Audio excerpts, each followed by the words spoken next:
আসসালামু আলাইকুম। ঘরে থাকা মাত্র কয়েকটি উপকরণ দিয়ে আজ আমরা তৈরি করব রেস্টুরেন্টের মতো পারফেক্ট চিকেন রোস্ট।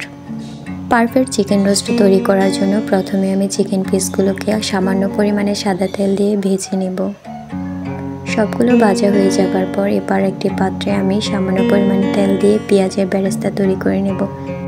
পেঁয়াজের বেরেস্তা তৈরি হয়ে যাবার পর সাথে আমি অ্যাড করে দেব পরিমাণ মতো আদা রসুন বাটা ও বাদাম বাটা, সাথে পরিমাণ মতো পেঁয়াজ বাটা। তারপর ভালো করে সবগুলো উপকরণকে একসাথে মিশিয়ে 5 মিনিট রান্না করে নেব।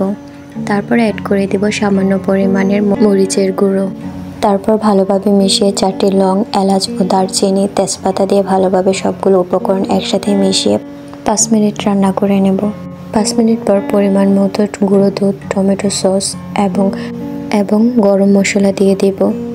তারপর এর মাঝে আমার আগে থেকে ভেজে রাখা চিকেন পিসগুলো দিয়ে ভালোভাবে মিশিয়ে নেব। ভালোভাবে মিশানো হয়ে যাবার পর পরিমাণ মতো পানি এবং 2-4টা কাঁচামরিচ দিয়ে দেব। তারপর একটি ঢাকনা দিয়ে ঢেকে 10 মিনিটের জন্য রান্না করে নেব। 10 মিনিট পর 3 টেবিল চামচ গুঁড়ো দুধ দিয়ে আবার ভালোভাবে সবগুলো উপকরণ একসাথে মিশিয়ে 10 মিনিটের জন্য রান্না করে নেব। 10 মিনিট রান্না করে নিলেই তৈরি হয়ে যাবে আমাদের রেস্টুরেন্টের মতো পারফেক্ট চিকেন রোস্ট।